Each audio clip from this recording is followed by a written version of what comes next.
Hospital देख लिया, अब भुवनेश्वर जाएगा। ट्रेन का बोगी से बाहर आया तब देखा किसी का पैर नहीं है, किसी का हाथ नहीं है। देश के नेताओं के अलावा अन्य देशों के नेताओं ने भी इस हादसे पर शोक व्यक्त किया। एक बहुत बड़ा ट्रेन एक्सीडेंट जिसमें 300 के आसपास जाने जा चुकी है, 1100 से ज्यादा लोग इंजर्ड हो चुके हैं। रेलवे ट्रैक पर हर तरफ खून और लोगों के कटे फटे शरीर दिख रहे हैं। ऐसे में बात की जा रही है रेलवे मिनिस्टर के इस्तीफे की, बात की जा रही है करंट गवर्नमेंट की परफॉर्मेंस की। कुछ लोगों के द्वारा नए संसद भवन को ही मनहूस बता दिया गया और कुछ लोग उंगली उठा रहे हैं वंदे भारत ट्रेन के ऊपर। यहाँ पर सवाल ये पैदा होता है, क्या रेलवे मिनिस्टर के इस्तीफा देने से ऐसे हादसे टाले जा सकते हैं? और क्या कोई ऐसी गवर्नमेंट हो सकती है जो 100% ऐसे हादसों को रोक सके? इसका जवाब मैं आपके ऊपर छोड़ता हूँ। हेलो दोस्तों, आज हम इस वीडियो में बात करेंगे उड़ीसा में हुए ट्रेन एक्सीडेंट के बारे में और उसके पीछे के कारणों के बारे में। इसके अलावा हम बात करेंगे उस कवच सिस्टम के बारे में जो कि एक ट्रेन प्रोटेक्शन सिस्टम है जिसे कि इंडियन गवर्नमेंट ने बहुत धूमधाम से इंट्रोड्यूस किया था। तो क्या वो सिस्टम इस ट्रेन में इंस्टॉल था? अगर हाँ तो उसने काम क्यों नहीं किया? और क्या ये हादसा इससे भी बड़ा हो सकता था? आइए शुरू करते हैं।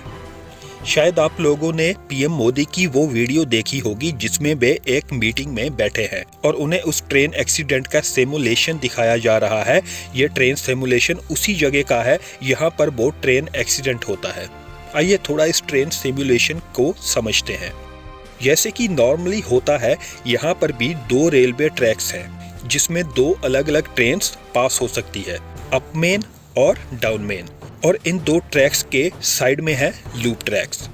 अब लूप ट्रैक्स क्या होता है? लूप ट्रैक वो ट्रैक होता है यहाँ पर हम ट्रेन्स को थोड़ी देर के लिए खड़ा कर सकते हैं। किसी ऐसी सिचुएशन में यहाँ एक ट्रेन को दूसरी ट्रेन को रास्ता देना होता है। नॉर्मली लोडिंग और अनलोडिंग में भी लूप ट्रैक यूज किया जाता है। अब उस दिन क्या हुआ? Train number 12841 Shalimar Chennai central Coromandel express अपनी स्पीड से जा रही थी।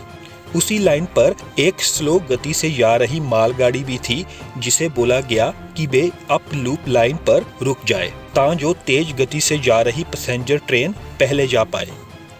दूसरी तरफ उसी समय 12864 यशवंतपुर एक्सप्रेस ऑपोजिट डायरेक्शन से आ रही थी जो कि मेन डाउन लाइन पर थी। अब इन दोनों ट्रेन्स को उस स्टेशन पर रुकना नहीं था, इसलिए वे एक स्पीड से आगे बढ़ रही थी। जैसे कि हम सबको पता है कि रेलवे ट्रैक सिस्टम एक कॉम्प्लिकेटेड सिस्टम तो है, लेकिन ये ट्रेन्स को आगे बढ़ने में उनकी मदद करता है। ट्रेन्स ड्राइवर जिन्हें की लोकोमोटिव पायलट बोला जाता है, वे सिर्फ ट्रेन की स्पीड को कंट्रोल कर सकते हैं, लेकिन इस ट्रैक सिस्टम पर उनका कोई कंट्रोल नहीं होता। उन्हें ट्रैक के अकॉर्डिंग ही ट्रेन को आगे लेके जाना होता है। अब ट्रेन को किस तरफ मुड़ना है ये डिसाइड होता है इंटरलॉकिंग सिस्टम से। इंटरलॉकिंग सिस्टम 2 तरह से काम करता है, मैनुअल और इलेक्ट्रॉनिक। उड़ीसा एक्सीडेंट केस में जो सिस्टम था वो था इलेक्ट्रॉनिक। अब ये सिस्टम ट्रेन को कैसे हेल्प करता है? Actually interlocking system train driver को 2 तरह का सिग्नल भेजता है, एक ग्रीन और दूसरा येलो। ग्रीन सिग्नल का मतलब होता है कि ट्रेन ड्राइवर बिना किसी प्रॉब्लम के ट्रेन को उसी ट्रैक पर लेकर जा सकता है, और येलो सिग्नल का मतलब होता है कि ट्रेन ड्राइवर को ट्रेन को लूप लाइन में लेकर जाना होगा।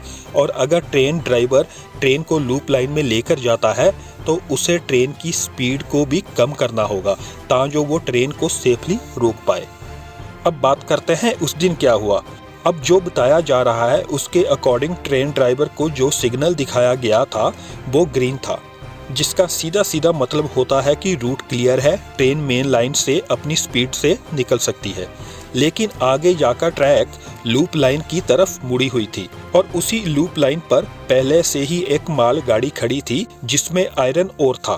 जब वो पैसेंजर ट्रेन अपनी स्पीड से जो कि 128 किलोमीटर प्रति घंटा के हिसाब से जा रही थी एकदम से जाकर माल गाड़ी में लगी तो पैसेंजर ट्रेन के डिब्बे अलग अलग होकर बिखर गए। उसी समय से जो दूसरी ट्रेन ऑपोजिट डायरेक्शन से आ रही थी, शालीमार चेन्नई सेंट्रल कोरोमंडल एक्सप्रेस के कुछ डिब्बे जाकर उस ट्रेन से भी टकरा गए, जिसकी वजह से और भी ज़्यादा नुकसान हो जाता है। अब एक तरफ तो ट्रेन की स्पीड इतनी ज्यादा थी और दूसरी तरफ मालगाड़ी में आयरन ओर था, तो हुआ ये कि टक्कर होने के बाद मालगाड़ी तो आयरन ओर के वेट की वजह से हिली तक नहीं, लेकिन पैसेंजर ट्रेन को बुरी तरह से डैमेज कर दिया, जिसने बहुत लोगों की जान ले ली। तो आयरन ओर इतना स्टेबल और उसकी सेंटर ऑफ ग्रेविटी इतनी स्टेबल होती है कि वो नहीं हिली तक नहीं, उसको थोड़ा बहुत इधर उधर हुआ पर वो हिली नहीं। अब इसे देखकर तो ये लगता है कि कहीं ना कहीं ये इंटरलॉकिंग सिस्टम फेलियर हो सकता है या फिर कहीं ना कहीं कोई चूक हो सकती है, जिसके ऊपर मैं कोई कमेंट नहीं करना चाहता। आप क्या सोचते हैं आप मुझे जाके कमेंट सेक्शन में बता सकते हैं। लेकिन जया वर्मा सिन्हा के अकॉर्डिंग, जो कि रेलवे बोर्ड के मेंबर हैं, उनके according railway interlocking system error proof system है। It is supposed to be error proof, जिसका मतलब ये होता है कि अगर किसी वजह से ये इंटरलॉकिंग सिस्टम फेल भी हो जाता है तो ये अपने आप ट्रेन ड्राइवर को रेड सिग्नल दे देगा, जिसे देखकर लोकोमोटिव पायलट अपने आप ट्रेन को रोक देगा। ये उस दिन क्यों नहीं हुआ? आगे बढ़े तो बात करें कि यहाँ ये जितना बड़ा हादसा हुआ है, तो क्या यहाँ ये भी चांस था कि ये हादसा और बड़ा हो सकता था? तो इसका जवाब है हाँ, क्योंकि एक हद तक ये हादसा इससे भी बड़े हादसे का रूप लेने से बच गया, जिसकी वजह है LHB कोचेस, जो कि जर्मन कोचेस है, जिनकी सेफ्टी ICF कोचेस से बहुत बेहतर है। इसमें क्या होता है कि अगर कभी भी किसी ट्रेन का एक्सीडेंट होता है, तो मान लो ट्रेन आगे से कहीं टकराती है, तो इसके पीछे के डिब्बे अपने आप आगे वाले डिब्बों से अलग हो जाएंगे, जो कि इस एक्सीडेंट में भी हुआ, जिससे बहुत सारे लोगों की जान बच गई। अब बात करते हैं कवच सिस्टम के बारे में।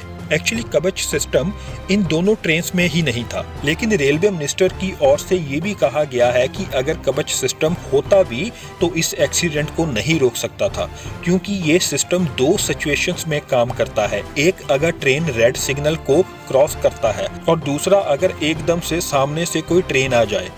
मगर ये सिस्टम तब ही काम करेगा अगर दोनों ट्रेन्स में कवच सिस्टम है। दूसरी तरफ अगर पैसेंजर ट्रेन के सामने मालगाड़ी आ गई थी, तो तब भी ये सिस्टम काम नहीं करता, क्योंकि ट्रेन की स्पीड के हिसाब से ये किसी भी सिचुएशन में टक्कर होने से पहले नहीं रुक सकती थी। फिलहाल पिछले कुछ दिनों में जो भी देखने को मिला, ये सच में बहुत दुखदायक था। भगवान इस हादसे में अपनी जान गंवाने वाले सभी लोगों को अपने चरणों में निवास दे। जल्दी ही नई वीडियो में मिलते हैं। Thank you.